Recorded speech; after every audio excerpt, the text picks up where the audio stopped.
been watching my channel for any length of time, you know that I have a sweet spot in my heart for heritage waxed canvas, in particular this dark oak color from GORUCK. Now field tan, I have one. I have my venerable GR1 26 liter in field tan, but dark oak is for me the sweet spot ever since I saw the color, and this is my GR1, which is near and dear to my heart. Always gonna have that one. They came out with a heritage kit bag, which was also awesome. And then recently I picked up, and I did a video on this stuff here, I'll post a link to it over here, but picked up this cool Built by Scars cork, and the base of it was a dark oak, in this case a field pocket, in this case a bullet that I customized. More about that in the other video, but you know, the base of this was the same dark oak, you know, heritage build. So I was super excited to hear and learn and now have this shoulder bag. Now the shoulder bag's been around for a while. They haven't released it in quite a while, maybe 10 years, 5 or 6 years, I don't know. But this is a heritage shoulder bag. Super cool. So we're gonna get into it. We're gonna look at what you can pack, compare it to the other pieces, pick out a couple little things that I'm like, I wish they would have done this a little differently. However, it's awesome. Definitely a nice compliment to your heritage collection, especially if you're into dark oak or if you want to do a contrast thing with the field tan dark oak.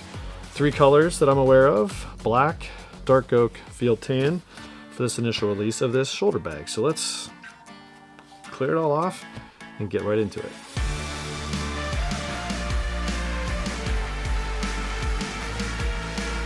Shoulder bag. Here it is. Got tons of stuff packed into it. It does pack out quite nicely. So, you know, how does it compare to other things? Well, first of all, let's take away these special edition Built by Scars things, because they're just kind of a little too different compared to the standard offerings. Now, one thing that I identified kind of quickly with this was some things I didn't really like. And one of the things is that, is it really heritage? We get into this other debate where we have kit bags that were heritage, made in USA, and then we had waxed canvas kit bags that were the 2.0 version of the kit bags. Did a video on those, put that link over here. But those were waxed canvas, but not heritage, because they were made in Vietnam. So I kind of thought that maybe the made in Vietnam stuff wouldn't carry the heritage name. So just to clarify, this is a waxed canvas shoulder bag, not heritage. Made in Vietnam, so it maintains the same mold of the made in Vietnam waxed canvas things being not heritage. Although it says some heritage stuff on the tags and places, but bottom line, not heritage. Heritage, all waxed canvas, still awesome. Doesn't matter where it was made. Now I know people always say, well, it's not made in USA, or some people say the made in Vietnam stuff is better than the made in USA. I'm not here to get into that debate, except to tell you that I've not had any issues with anything made in the USA or made in Vietnam. You know, your political reasons might keep you away from this bag. That's fine, it's up to you, but I'm here to say the quality of this bag is fantastic, and it is heritage. There are some leather accents, but that's about it. It's made in Vietnam, but it is a couple things that it's missing, in my opinion, is a leather bottom. It's kind of a minor miss, you know, up to you. It's also backed by Scars, so you wear out the bottom, you're going to send it back to them, they're going to replace the bottom panel or send you a new one. So not a big deal. I would have liked to see a leather bottom, because the other heritage stuff, you know, leather bottom. No leather bottom on the original kit bag, so it kind of follows the mold of the original kit bag. Bullet, leather bottom. So, you know, would have been, I think, a little bit more premium. It also would have jacked up the price a little bit to put a leather bottom on there. So I don't know. Leave me a comment down below if you wish you would have had a leather bottom, but I'm fine with it the way it is, but just because it's just super cool. Now, there's one little thing about the made in Vietnam thing that I'm not super keen on, and that is usually these seams and zippers are a little different colors. So if you see on this one, it's more of a, I don't know, coyote-ish. The webbing is a little bit different color than the webbing over here.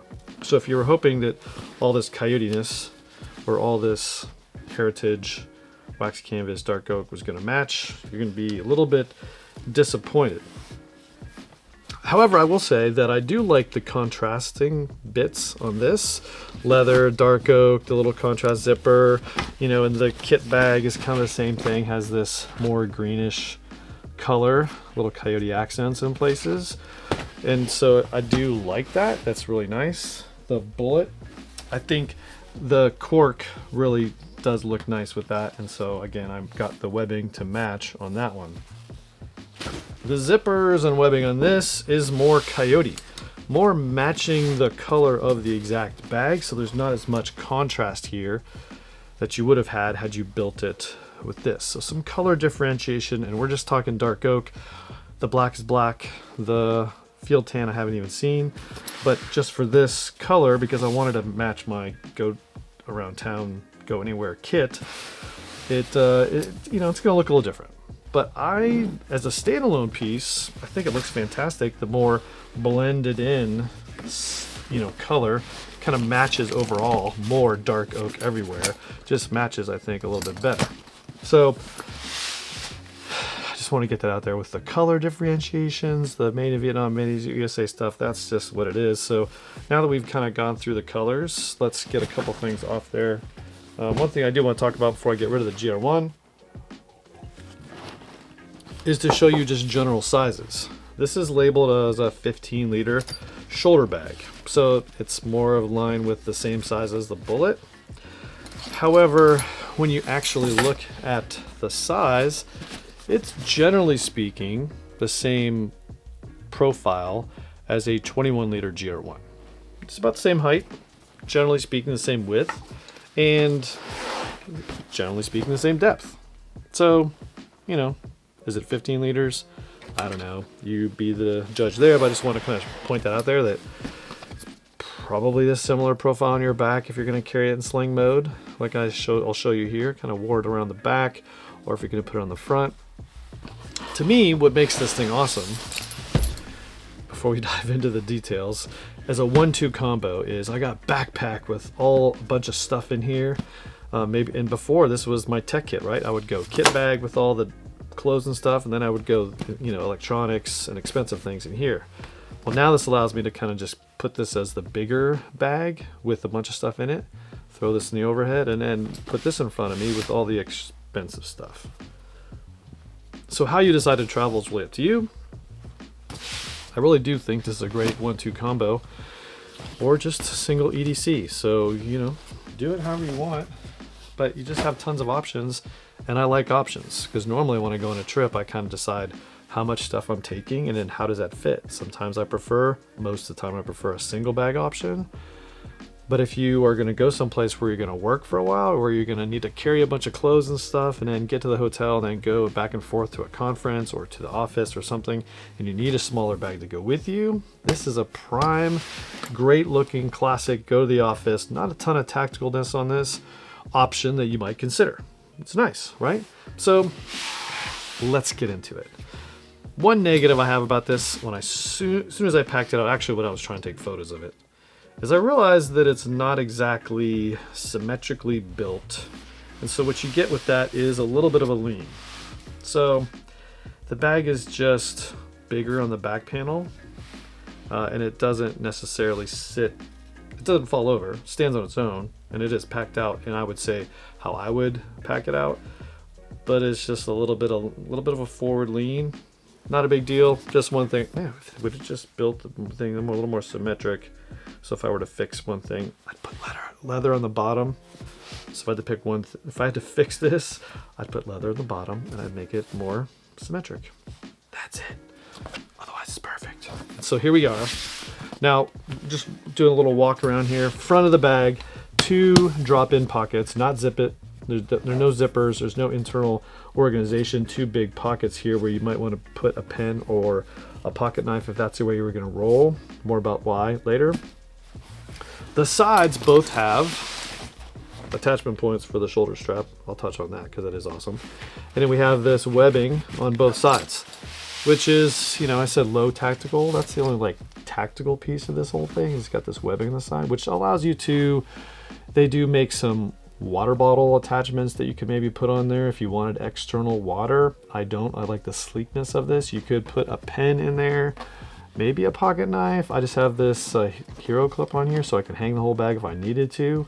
Put a carabiner in there. There's lots of little options, or just leave it the way it is. It's cool that way too. All right. The back is got the same ribbed design that you have on the back of a GR1, and seamed and protected. Nice, cool, right? So there we go. That's the back panel. And other than that, we have two zipper compartments. We have a rear one and then a main zipper entrance here. So how are those situated? Well, the one in the back is a laptop area, not elevated. However, it is sufficiently padded, way more padded than a GR1 in my estimation, on the back, the bottom, and the sides. So not that I'm going to do this, but you could put a laptop in here and roll it around. It could tumble like a cartwheel and still probably be pretty fine. I guess, you know, the top part, not padded, would be its only weak spot, but the rest of the bag or laptop would be, you know, protected on all the other sides. Now, this is a 13-inch MacBook Pro. 16-inch MacBook Pro is going to fit perfectly. It's fit in there, you know, pretty well. And again, you heard that thump. That was the padding, not the laptop colliding with the hard tabletop. Now there is another zip pocket in there. Tough to see at that angle, but you can see that there's a drop-in pocket here. Zip just like we have on the front pocket on the Kit Bag 2.0. This is big enough for, in this case, just a magazine or whatever you're going to put in there. Keep it separated from your tech, and that's it. It's big, it's mesh, it's a zip pocket, no other organization in there. Place for your tech in the back of the bag. In the front of the bag, we have a nice spacious area with some pockets in the front. Now there's one tall mesh and then two smaller on the front part of the bag. This zipper goes all the way around, a little to the side. Just lets you kind of get into the bag a little easier. I'll kind of fold it over these edges a little bit. Actually, before I do that, what do I have in here? A full-size iPad in a protective case. So that's how that sort of shapes up. Fits in there nicely and snugly, and it, you know, doesn't go above the top of the bag. So if you wanted a full-size laptop iPad in there, it would work, but it would just stick up. This is just, you know, another place for a book. Super cool. You could put an iPad mini. It would drop in there nicely, but I've got that inside because I kind of want to keep it protected. I'd probably have a book out here and then, you know, iPad, maybe. Now on the inside of this, we can see, fold over the edges a little bit, how this is all laid out. And I've got three big things in here, three areas, and more about the exact volume in a second, but any of your water bottles in the medium category, I would say, fit. The Yeti, the Nalgene's. This is a Prometheus Design Works water bottle that fits in there just very nicely. Matches the color, kind of cool. And it's in there. I'd probably only carry insulated water bottles in here just because they're not going to sweat. They're not going to drip water everywhere. The Nalgene wouldn't be my preferred water bottle in this thing. In the center section, just got my dark oak field pocket that fits in there nicely. Now you can fit bigger things in here, more about that in a second, but if you're going to access these zip pockets, you're not going to fully deck out the volume in here. So anyway, got that in there, and then just a book, Masters of the Air. Are you watching it on Apple TV? It's amazing, and the cinematography is fantastic, the CGI is awesome, and it's a decent story about B-17s, World War II. Definitely check it out. The book is, of course, better. And I've got a mightier pouch. So I had a mightier pouch in there standing up with that, again, just to give me access to the pockets without going full volume full on that. Now let's get this stuff out, try to show you a little bit about that. The battery died. Why don't I check these batteries before I start? What am I gonna learn? Check the batteries before you start, because the batteries will die. Unless you plug it in, which you don't, and we're back. So the internal piece of this, kind of get this light situated so you can see a little bit more. But you can see that we have tall pocket, mesh, one zipper, 2 pockets, bottom mesh, and the top part is a not mesh pocket. So sort of like a GR1 where we have not mesh, mesh. Now the tall pocket on this side is perfectly situated for an iPad mini, fits in there just nicely, no issues whatsoever, zips completely. The top pocket on the other side, again, is the bigger of the two, perfect size for, in this case, field notes, which I always seem to have with me. A little bit of room to spare in there, but a nice pocket. Now on the bottom, I have, it's the perfect, I would say, height for just a deck of cards. So there you go, keep a deck of cards, a little room for some other small stuff, peripherals if you wanted. So there you go. That's how I would pack it out. Deck of cards, some other stuff in the bottom, some loose things in the front, iPad mini, and then inside, other than that, water bottle, something with probably tech in there, more charging things, maybe a book, and the ability to carry some other peripherals all inside, and it zips up quite nicely. Now I'm ready to hit the road, hit the office, go do anything. Now there's one thing I will tell you, and this is a good setup, I would say, for a realistic pack out of the shoulder bag. But if you really wanted to know what is the total volume, when I was just packing out there different things, the Evergoods Cap 2 was something I kind of put in here initially for some photos, because if you put 3 of them side to side to side, it's the exact top of this bag, fits perfectly, and there you go. Ta-da! Nice. So how would I use this if I had a setup that included all of these things? Don't want to spill this. And one more bag. So if you want a perfect travel capsule, we'll just go in more. We'll even go into a GR2 category. So if you want a perfect ready for anything travel capsule, I would probably do a GR2 34 liter or 26. You have a bullet ruck, you have a GR1, you have a kit bag, and you have the shoulder bag. More than likely, I'm going to travel with a backpack of some sort for around town, and either go big kit bag, carry this to combo, or I'd go backpack, maybe GR2 size. So maybe this with a shoulder bag.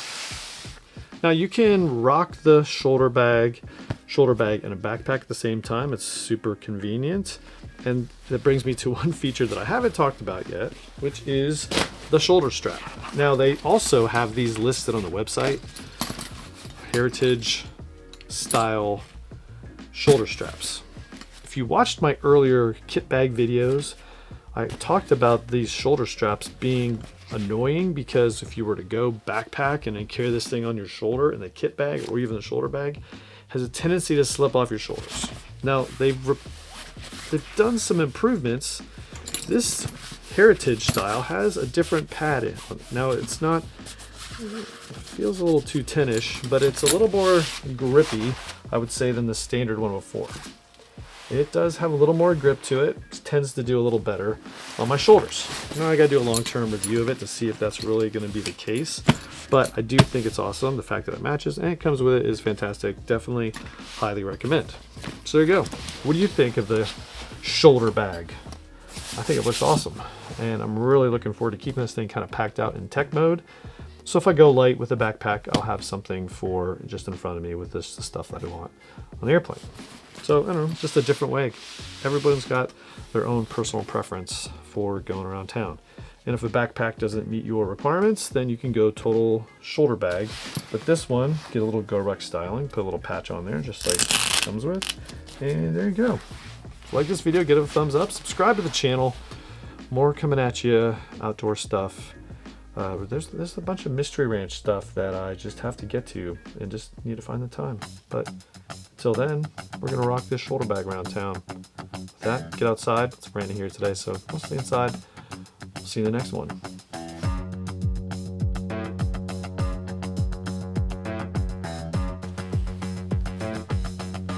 More batteries are dying.